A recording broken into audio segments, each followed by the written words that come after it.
qofkii xaaladda iiga sheekeeyana meesha joogo straight away to baracba u qaadanaya marka waxa weeyaan eedoy adiga your logo your face is your logo, it's your business logo waxa weeyaan adigu waxaad nooga sheekaysaa ha idan $500 haysta si businesskeedu bilaabi lahayd naahodan gabiilay waa ku salaamay hodan dheemanay soo dhawo caruurta sida loo nidaamiyo waxyaabaha maaragtay generalka ah habo macanto I agree with you talabaad kale ku sheegaya habar yar dumarku sideedaba aba macani dhageyso qof waliba waxba u private nidaamkiisa iyo systemkiisa haduu farmasiitigi haduu ilig soo hagaajisto it's your private life okay naagan halka fadhina botox marsan way yarta nagana nagu dhaho I don't know. How about I do my botox? No, I love that for you. I love that for you. I love that for you. But how about I do my botox? But that could be a topic. Listen. Every 6 months. Okay, Habo. I do my botox. Habo, listen to me. That should be a topic, Habo. Like no, how much a willing fairy. So Habo, please, one, two, walk up here. Adna can talk about anything to do with what I believe. What you represent for me is Gabar or Hoyo that was married, that went through life, that built a business. Remember, I'm one of your Snapchat people. We've known each other for a long time. I've known Adna since for a very long time, before the babies come. And what you Intagaratin Hawaii is, from then until now, she's had a lot of experiences in life. Moktahay, mashallah. Whether they're good, whether they're bad, hadu wax ku darsada, hada life keed wax ku dartay, hada life keed wax ka qaaday. We're not talking about anything too personal. Moktahay, what we want to talk about, what Adna represents, is the kabarta Somalida or change karese marakte. Or in an honest way, it doesn't have to be so personal that people use. But Hubba, this is her. No, but babe, I understand where Hubba is coming from. No, 100 because of everything that comes out. Yeah. No, every little thing that comes out from my mouth, there's people that is just there. There's a difference. Make drama out of everything. Let me say my piece. Hubba. 1 second. Let me say my piece. As in Ma'anto, Adna, there's things that are so personal that should not be on social. I agree with Habiyar. There's things that can be misconstrued and there's things that can be changed. However, it shouldn't be personal at any point. So right now, what we spoke about, this could be a panel where you get a doctor to speak, like Gabar or nurse or a doctor that's in the comments. What your platform represents is the change of a Gabar Somali or Hoya. Things that are local mikarti, things that other Somali mothers are local miyan that might not have the information. That there's so many women, Ma'anto, that would love to go get Botox done. Moktahay. That's your personal choice, Scala. It depends on what. Thank you. But furthermore, it's what you are willing. Anika, I say things on TikTok that I don't mind hearing back at me. So if today I went and done Botox, I don't care for Botox. Anaka qurbaha kukorne mokta. Botox isn't that serious for me. There's a lot more serious things that women go get done that I think, woo, that's too much for me. But Botox for me is not serious. I haven't had it done, but if there comes a time that I want to get it done, that's my personal business. But do I mind hearing it on TikTok? Yes, 143 went and got Botox. Oh well, because I can afford to do it. When you can afford to do it, then you come and talk to me and tell me that's haram and blah, blah, blah. But that's my personal choice, Giga. I don't mind hearing that back.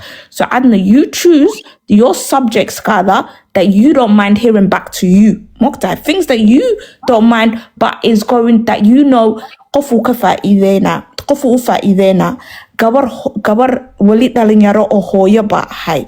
But the type of education, health, beauty, your business card, how to invest, how to do this, being a single mom, you know, what it is, does it mean to you, dating again, whenever you're ready to date again, how does it feel dating with kids again, how difficult it is. Talk about real life problems that every Somali girl goes through, but talk enough that you don't mind hearing about your, like, how it affects you, but that you don't mind hearing it back. ma dhamaysatay haddaba warbaan idiin sheegaya dhegeysta adni neres ma aha plastic surgeonna ma aha adni annaga markay noo timid runtaan kuu sheegayaaye adna dahab bay naga iibinaysa adni ma aha personal coach adni waxa weeyaan business woman adni markay noo soo fadhiisato what we want is to buy her abaya, to buy her things maadaama xaaladaha jiraa sensitivitygoodu badan yihiin oo xaaladaha jiraa ay markastoo afkaaga furatidba dhinaca doontid loo qaadayo eedooy si aad adiguna ku badbaadid soomaalidana aad u fahantid waxa weeyaan adiga wixii aad skillful ku tahay eed experience ku tahay naag walba waa anigu saddex jeer baan da'daada jiraa 143 eedo adduunyadu sidaynu doonno uma hadli karno wax lagu yiraahdo freedom ma jirto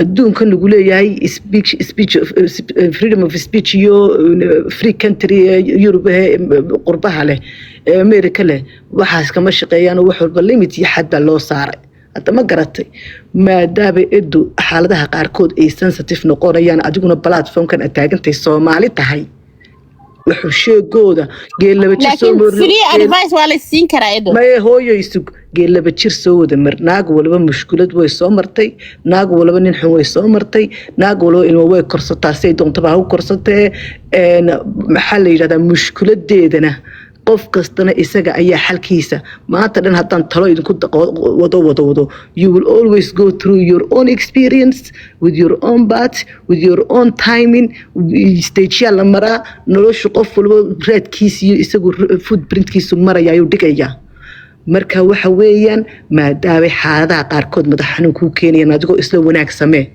adigoo isla dadka u faa'iidee adigoo haddana iminka idhaahdo maxaa la yidhahdaa I had a bad experience of doing my eyebrow waxaa laga yaabaa inay my intention tahay inaan inan kale oo xaaladaha maraysa ama dhakhtarkii aan tegey kaasi ma fiicnay ha tegin ina aniga xag kale loo habar 8 jir oo da'daa buuti ka samaysanayso oo dhalinyaradii waalayso oo qol laga soo furto saasayna u badan yihiin marka u soo galay inta shaqeyga muxuu dabadna anigiiba hadhow tolo mushkilad iyo murugo why these people doing this to me maxaan ka sameeyay anu khayr baaba farayay si aan hawlahaaba u galin adiga platformkaagu waa business inantii business kala hadlaysa kala hadal inantii gaar kula hadlaysa ee family problem iyo mushkiladaas haysato waa goonideeda halkan laakiin eedo hadalkaaga waxay dadku soo galaan views waxay u soo galaan dana gaara marka waxa weeyaan arrimahaas oo dhan kor u tuur dahabkiin tumaraya maanta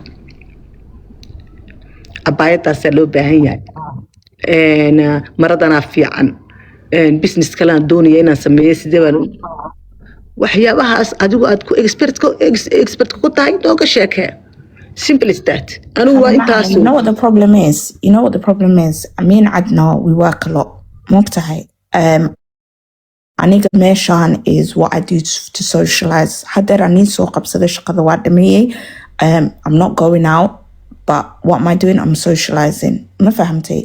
Social media is here for you to, on two different ways that will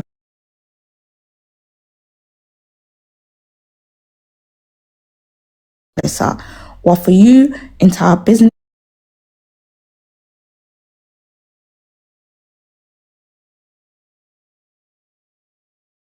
guy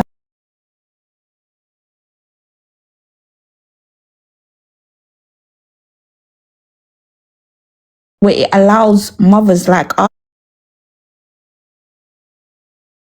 Hoyal to mention entire man into shekes no. Adna is a businesswoman. Adna is known around the whole world. Marakte. Her first name is known. Marakte. She can't hide away from the world because her name is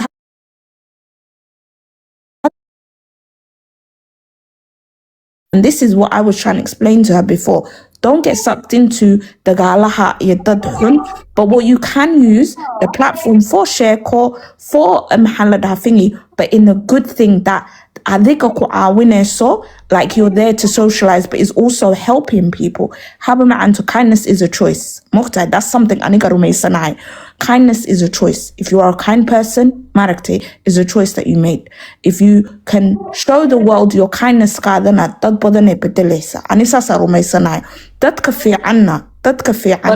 community, Habibi. Not in our Habibti, community. Adna, do not believe that. Do not believe that. You listen to me. There is stupid kindness. It's the ones where we don't learn our lessons, Kenna. Okay. You're Okay, kind, babe, can I listen. ask you a question? Can I ask you a question? 1, 4, 3. Huh.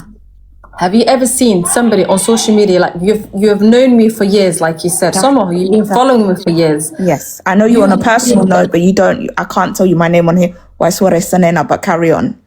Wallah. Ha. Okay.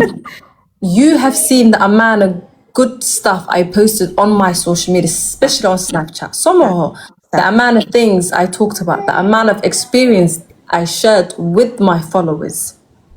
Somehow, have you ever seen somebody coming on, even my own customers, the customers that I've been dealing with for 5-6 years, have you seen anybody who came on and said good things about me? No, have you seen one person? Can you name one person today? I'm just going to give you an example. Let me finish, Habibi. I'll give you the perfect example. Okay, let me finish, Habibi. Let me finish. I'll tell you the reason why I agree with Habo. Have you seen one person who came on while I was going through all that drama, while they were pashing me, my business, my kids, my family? Have you seen one person who said, Adna is a nice person, she's not what your guy's saying? I did. But what have we seen? But I'm a GP. I've got 2,000 followers. Okay. But what have we seen? So many people who are coming out from the hood and saying, she's a bad person, she's Togo, she's this, she's that. Like, all they talk about is the negative side of me. Do you know why they do that? Do you know why they do that now? About something in our community, Akushego. There's a lot of people that are unhappy. And this is what I said, Ma'anto. Kindness is a choice. I talk about this all the time.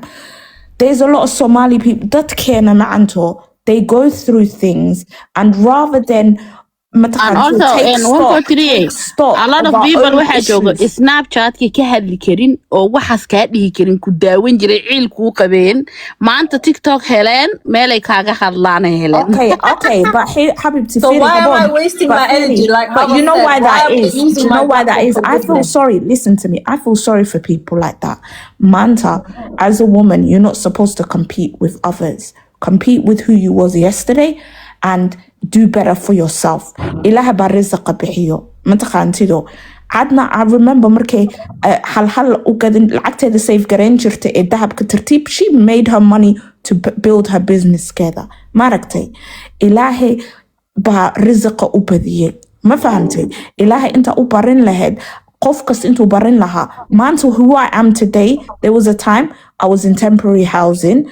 I said, I don't want to live on air. I work. I don't want to live like this. I moved. I got into another job. I went to another job. I was lucky to have the support system that I had. That don't have that support system. Let me finish. Adna has done.